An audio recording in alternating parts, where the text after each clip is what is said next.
I'm Dr. Kathy Bush. And I'm Dr. Tara Peters, and we are the Leadership Doctors. And today we have a wonderful guest with us, Dr. Jatun Dorsey. We are colleagues at Northwood University. Jatun teaches for us in our graduate school there, and super excited to have her as a part of our show today. We've got a wonderful segment that's planned where we're really looking to help leaders to navigate the coronavirus. And so Dr. Dorsey has a wealth of experience and insight that she's going to share with us. And so I'm really looking forward to the conversation that we're going to have today. And so we want to start just by getting to know a little bit more about Dr. Dorsey. So if you'll just tell us, Jatun, about your leadership journey, and then give us a little insight into your current role. Sure. I'll try to make this story as concise as possible, but before I do that, thank you both for allowing me to share the stage with you. I hope that I can impart upon your audience some information that's beneficial to them in their career. But with that being said, I can go back to some times in which my plan wasn't as clear as I would have hoped that it would have been. And I'm sure most of us, if not all of us, have been there. And I actually, while I was in my undergraduate studies, I was working part-time in legal. So I was a legal assistant, and I thought at the time that I wanted to go into law. I wanted to be an attorney, and that quickly changed just because my desires changed, and I was glad that I had that exposure. But as I went into my master's studies, I then actually became a full-time employee as well.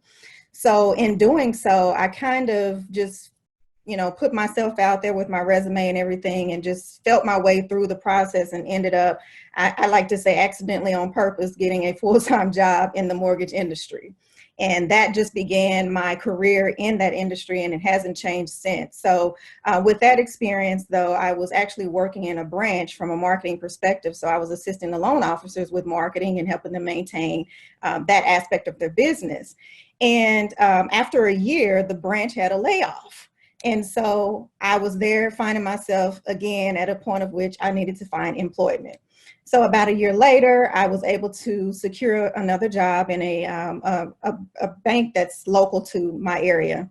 And so when I started working there, I was probably in an audit role for about 5 or so years. And from there, I was promoted to a manager. So that was my first step into management after actually working a lower level position. And lo and behold, after being in that management position for about 2 or 3 years, there was another layoff. But this time I was retained in the layoff. So thank God for that. And through that experience, though I was maintained or retained, I ended up inheriting the job of the person that was laid off. So my responsibilities increased. And then I eventually decided to take another opportunity at another bank. And so if you're in the Dallas-Fort Worth Metroplex, you know that the banking industry, mortgage industry is pretty hot and heavy. So if it's like a revolving door, you can find, if you go to any other mortgage institution, you will run into some people that you probably worked with in some other companies. And it was kind of that situation. So I was finding myself building relationships, networking, and eventually moved into a larger bank, which is where my advancement became prevalent for me. So in building the network and doing the work, I eventually got an opportunity to become an assistant vice president. And in that role, I was again in an audit capacity. It varied from company to company how that played out. But nevertheless, became an assistant vice president, stayed with that company for a few years, and even as a assistant vice president at two other companies, after that for a few years. And then again, those relationships helped me to then advance and get promoted to vice president. And currently I'm a vice president, and I'm in mortgage, as I stated, still, and I lead a team that manages audits, so external and internal audits that are managed through our institution. So I like to say, in summary, for me, it was all about the layover, the layoff, and then the layup that led me to where I am. I like it. The 3 L's. So, of course, all of us are adjusting to what the world looks like right now, given the COVID-19 pandemic, work from home, and various other sorts of arrangements that people have had to make in their work lives. And so, as you are sharing with us, we'd love to know what you're doing with those folks who are now working from home or in a remote work environment in your world. How, in particular, how you're helping them maintain a positive work environment, deal with things like keeping them engaged, giving them that sense or holding on to that sense of belonging that they have, providing them the information they need. So kind of the whole package as a leader.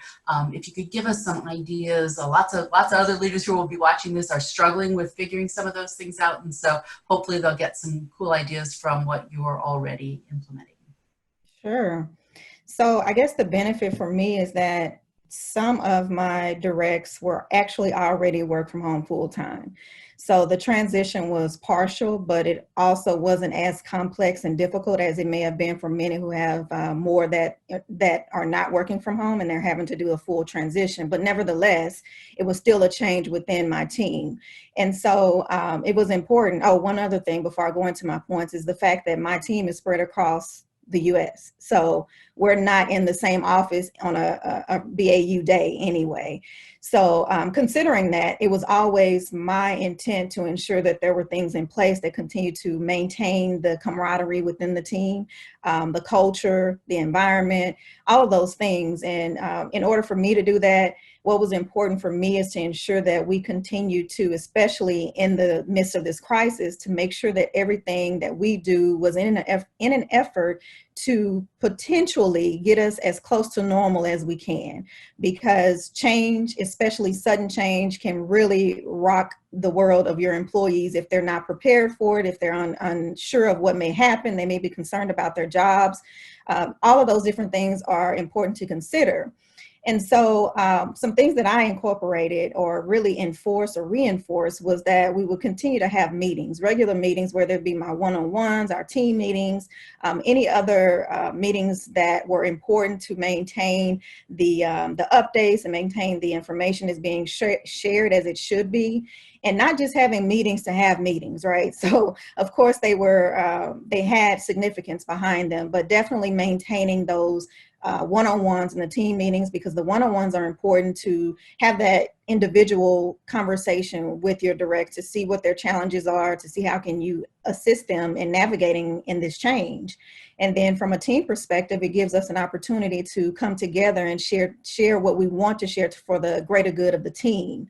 But even in those team meetings, another thing I enjoy doing, and my teams, not even the team that I manage now, but it's historically been a hit, is just ensuring that we do something at the beginning to break the monotony, right? And for me, that's an icebreaker. And as I stated, with all of the employees being across the states, you have to get creative because you can't touch each other, you can't see each other. And that's emphasized in this pandemic, but during the pandemic. So just getting creative with the icebreakers. I have a list of questions, a list of things that could ignite conversations. And I even have them numbered out. And, we start out the meeting with saying, hey, someone pick a number between this and that. And they pick a random number and we go with that thing.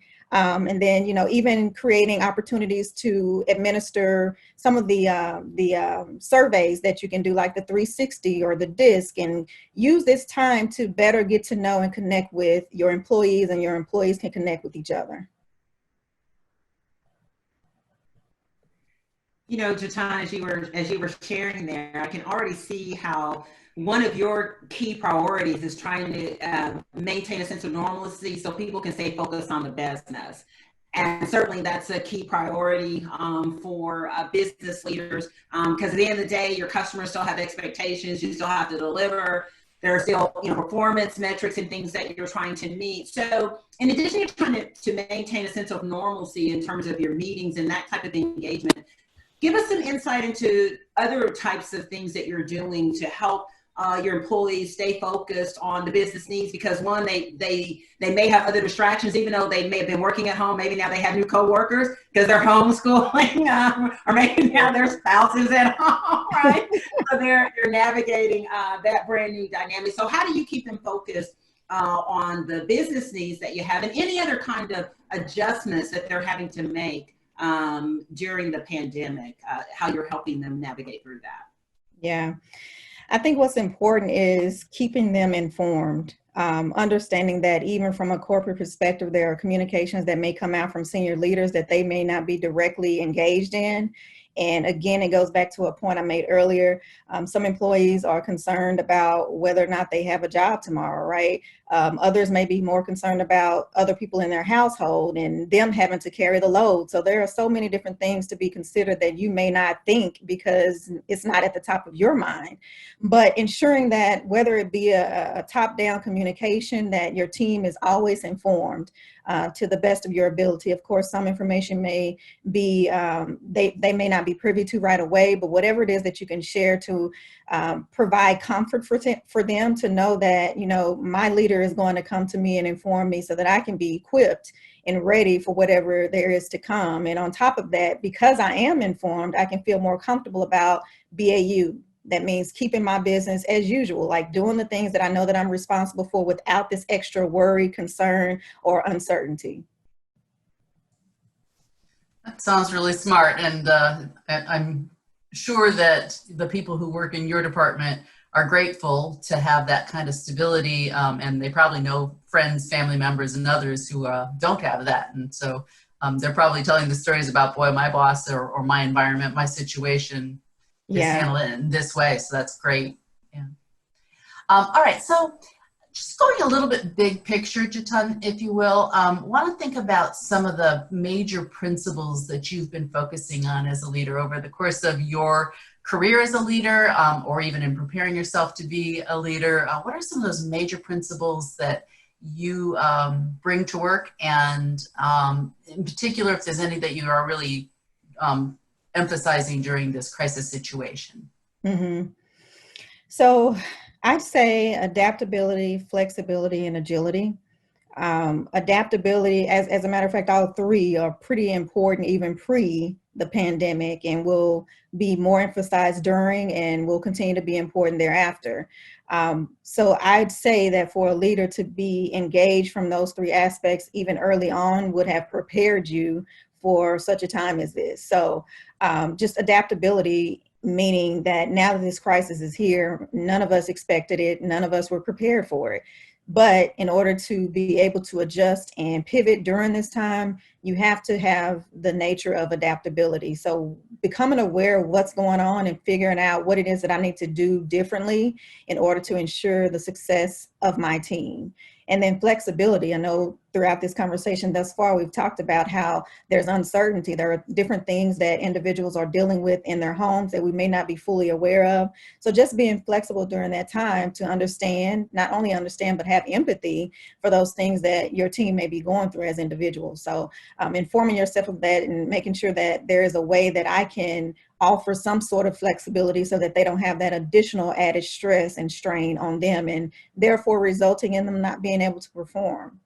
And agility, you know, just making sure that we can easily shift as we need to, regardless of how the environment is. So being prepared to make those changes at whatever given time, something may come up and force us to do so.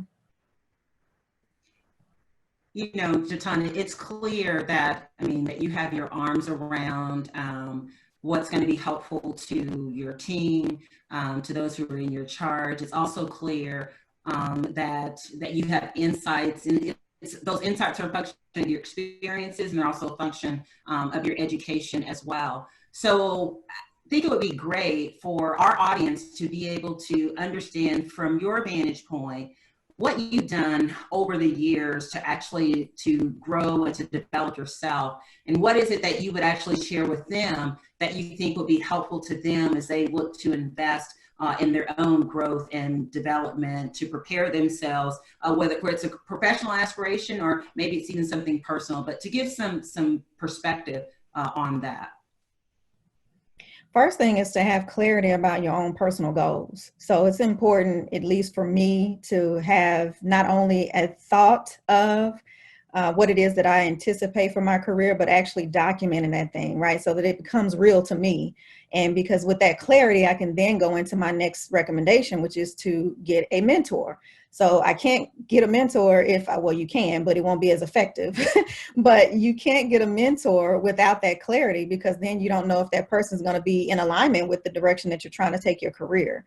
So getting clear about what it is that you want for your career, identifying a person that is light levels ahead of you in that aspect, so that you can leverage their experience, right? Learn from their mistakes and get some type of support as you navigate through the terrains. Because sometimes, we hear all the time, climbing the corporate ladder. It may not always be a ladder. It could be a quilt, right? You're having to patch these things across that may not be chronologically in order. So your story may be different than the next person who may have been looking towards achieving a certain level of success that may look similar. So having that clarity, having a mentor, and then also continued education. There's no extent to the level of which you can obtain education. Even if you have a terminal degree, there are always certifications, there are always trainings, different things that you can do that will continue to build your stamina, build your acumen in the field that you're in, and make you more productive and more successful along the avenue that you're looking to travel on. That sounds like a great path for folks who are just beginning in their leadership development journey to begin to think about those various ideas. So thank you for sharing that. Anything in particular, Jatun, that you've learned about yourself as a leader, or just in the adjustments that you've had to make in this current crisis situation that would be interesting to share with those leaders who are watching?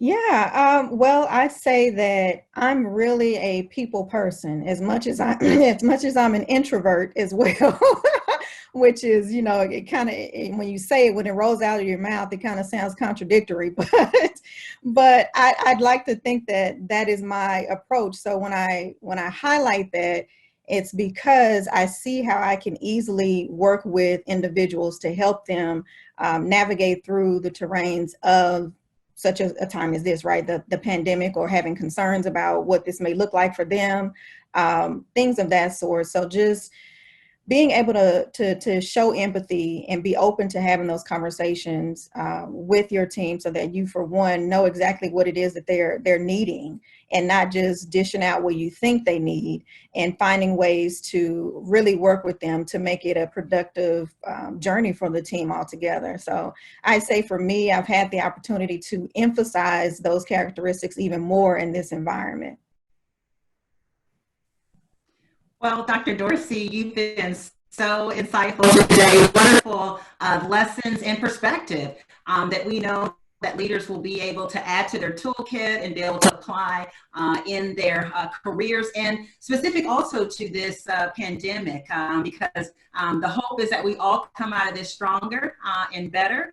And I know that many of you have enjoyed what you've seen today with Dr. Dorsey. And so you can go to our website, theleadershipdoctors.com, to watch similar videos where we have experts and leaders like Dr. Dorsey who are sharing their lessons to help you and others to navigate this new landscape that we find ourselves in. So thank you for tuning in today. Thank you, Dr. Dorsey, for being with us and to be a part of the Lessons from Leaders video series.